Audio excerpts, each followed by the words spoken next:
Hi everyone, welcome to my channel. एक और interesting problem के साथ मैं आपके सामने हाजिर हुआ हूँ। ये एक अच्छी प्रॉब्लम है जिसको सॉल्व करने के लिए दो बड़े फंडामेंटल कंसेप्ट्स का यूज़ करेंगे फिज़िक्स का। और मैं चाहता हूँ कि वो फंडामेंटल कॉन्सेप्ट्स को बड़ा वाइजली लगाया जाए। तो आइए देखते हैं उन कॉन्सेप्ट्स को और जानते हैं कि कैसे यूज़ करते हैं। तो बच्चों, मैं पहले आपको बताना चाहूँगा सिस्टम के बारे में। इसके लिए सिस्टम जो है बेसिकली वो होता है ग्रुप ऑफ बॉडीज़। आप किसी भी गिवन ग्रुप ऑफ बॉडीज़ को सिस्टम बोल सकते हो, ठीक है। लेकिन अगर आप सिर्फ F is equal to M A लगाना चाहते हो बिना सेंटर ऑफ मास इक्वेशन का यूज़ किए हुए सभी बॉडीज़ के लिए, तो आप उन्हीं बॉडीज़ को सिस्टम मानिए जिनकी ट्रांसलेशनल प्रॉपर्टी सेम है, जैसे वेलोसिटी और एक्सेलरेशन, ताकि आप बिना सेंटर ऑफ मास का यूज़ किए हुए सभी बॉडीज़ के लिए simple F is equal to M A लिख पाएँ। अगर उन बॉडीज़ को एक सिस्टम में मतलब पिरोया जाए या एक सिस्टम उन्हीं बॉडीज़ को माना जाए जिन बॉडीज़ की वेलोसिटी और एक्सेलरेशन सेम है। ये हम एनएलएम एनालिसिस में भी पढ़ते हैं, एचसीवी में भी इसके बारे में लिखा हुआ है। जब हम सिंपल एनएलएम पढ़ते हैं तब हम उन्हीं बॉडीज़ को सिस्टम मानते हैं जिनकी वेलोसिटी और एक्सेलरेशन सेम हो। अगर आपने एनएलएम एनालिसिस करना है, F is equal to M A लगाना है तो।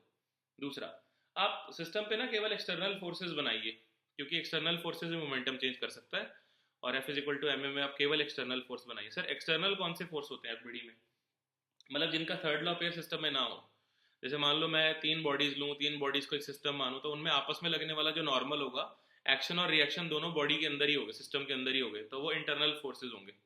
ठीक है, जब मैं क्वेश्चन करूंगा इसके बारे में आपको और क्लैरिटी आ जाएगी। उसके बाद टॉर्क इक्वेशन के बारे में बड़ी प्यारी लाइन है बच्चों। टॉर्क वाइज होता है चूज करना उन पाइवट पॉइंट्स के अबाउट जो कि मैक्सिमम फोर्सेस को जीरो करें, ताकि जिस पॉइंट पे अगर फोर्स लग रहा है उसी पॉइंट पे अगर मैं टॉर्क लूँ, तो जिस फोर्स जो उस पॉइंट पे लग रहा है उसका टॉर्क हमेशा जीरो होगा।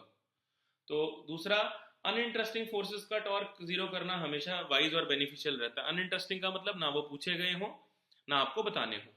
तो हम इन दो चीज़ों का यूज़ करके इस प्रॉब्लम को सॉल्व करेंगे। प्रॉब्लम के अंदर आपको दिया हुआ है एक सिलेंडर, सिलेंडर होलो है, उसका मास कैपिटल एम है। उसके अंदर एक ब्लॉक रखा हुआ है जिसका मास स्मॉल एम है। और फ्रिक्शन बच्चों स्मॉल एम और सिलेंडर में भी लग रही है, सिलेंडर और इंक्लाइंड प्लेन में भी लग रही है। आपको ये बताना है कि कितना मैक्सिमम अल्फा होगा जिसके लिए ये सिस्टम इक्विलिब्रियम को सरवाइव करवा पाएगा। मतलब कि आपको अल्फा मैक्सिमम बताना है, मैक्सिमम अल्फा बताना है जिसके लिए इक्विलिब्रियम आप बोल सकते हो। यहाँ कंडीशन इक्विलिब्रियम में है, अल्फा मैक्सिमम अल्फा की वैल्यू आपको बतानी है, मैक्सिमम स्लोप एंगल। चलिए इसको सॉल्व करना स्टार्ट करते हैं। तो जैसा कि मैंने आपको बोला सिस्टम, तो पहले सिस्टम को डिफाइन कर लेते हैं। सिस्टम को यहाँ पे मैं मानूंगा पहले capital M plus small M. अगर मैं capital M plus small M मानूंगा तो ब्लॉक और सिलेंडर के अंदर लगने वाली जो फ्रिक्शन है वो इंटरनल फोर्स हो जाएगी, क्योंकि थर्ड लॉ पेयर सिस्टम में ही है। अब लगने वाले एक्सटर्नल फोर्सेस को ड्रॉ कर लेते हैं। पहले लगेगा एम जी, एक लगेगा स्मॉल एम जी, बिकॉज जो स्मॉल ब्लॉक है वो भी सिस्टम का पार्ट है। सिस्टम पे लगने वाले एक्सटर्नल फोर्स बनाने हैं। अच्छा, ये जो पॉइंट है यहाँ पे जहाँ पे इंक्लाइंड प्लेन टच कर रहा है हमारे सिलेंडर को, वहां से वो एक नॉर्मल भी देगा ऐसे।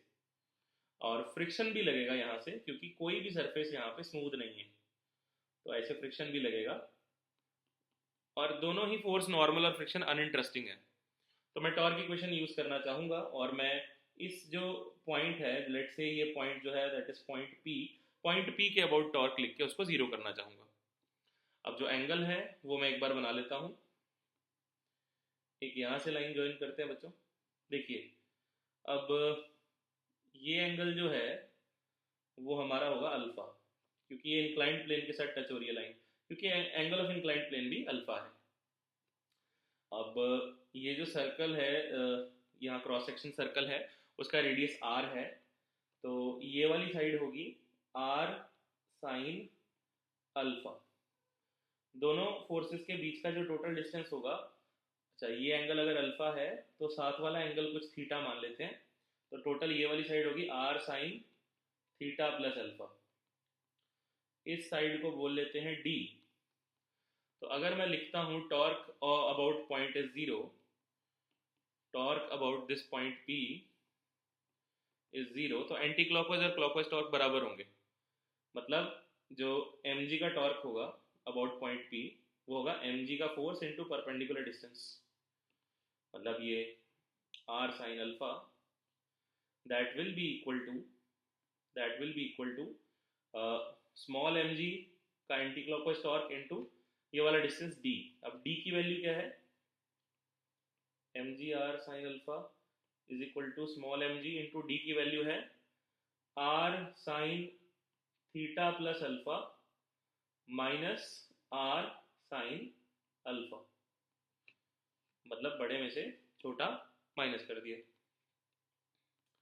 इसमें अगर आप इस इक्वेशन को लिखें अच्छे से, तो मैं ओपन कर देता हूँ equation, mg r sin alpha is equal to small mg r sin theta plus alpha minus small mg r sin alpha, जो कैंसिल होता हुआ दिख रहा है एक कॉमन टर्म, वो है g r g r g are.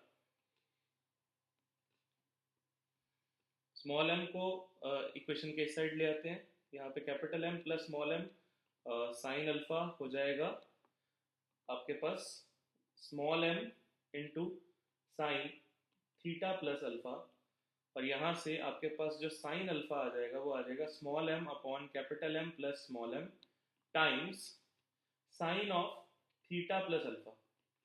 ये इक्वेशन आ गई। अब इस इक्वेशन को एक नेम दे देते हैं, लेट्स सपोज ये इक्वेशन नंबर 1 है, थोड़ी देर के लिए इसको भूल जाते हैं, हमें साइन थीटा प्लस अल्फा निकालना है। अब अगर हम साइन थीटा प्लस अल्फा निकालना चाहते हैं तो हमें अपना सिस्टम बदलना होगा। जैसे सिस्टम है हमारा capital M plus small m, अब अगर बच्चों मान लो मैं सिर्फ इस स्मॉल m वाले ब्लॉक को सिस्टम मानूं, सिर्फ स्मॉल m वाले ब्लॉक को, देखिए अगर मैं सिस्टम मान लूं केवल स्मॉल m वाले ब्लॉक को, तो स्मॉल m वाला ब्लॉक जो है बेसिकली इट इज, मतलब उसका जो इंक्लाइंड प्लेन है, उसका जो इंक्लाइन है वो बेसिकली एक स्फेरिकल इंक्लाइन है। तो मतलब अगर आप इसको देखो तो ये इंक्लाइंड प्लेन पे रेस्ट नहीं कर रहा है, ये एक स्फीयर पे रेस्ट कर रहा है। तो अगर मैं यहाँ से एक टेंजेंट बनाऊंगा तो इसका हॉरिजॉन्टल के साथ एंगल बनेगा थीटा प्लस अल्फा। जी हाँ, यहाँ पे बनेगा एंगल थीटा प्लस अल्फा, और यहाँ कॉफिशिएंट ऑफ फ्रिक्शन म्यू है।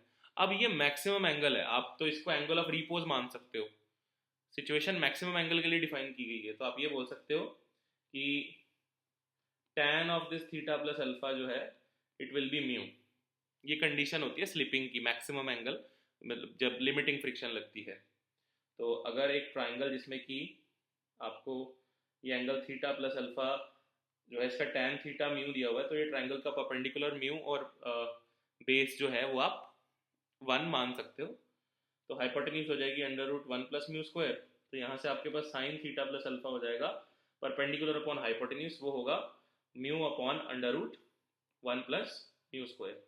अब ये वो साइन थीटा की वैल्यू है जो आप ढूंढ रहे थे अपनी इक्वेशन नंबर 1 में सब्सटीट्यूट करने के लिए। तो यहाँ से जो इक्वेशन नंबर 1 है अगर उसमें सब्सटीट्यूशन किया जाए तो हमारे पास आंसर आ जाएगा sine alpha is equal to small m upon capital M plus small m into sine theta plus alpha की वैल्यू आपने क्या निकाली, वो है mu upon under root 1 plus mu square.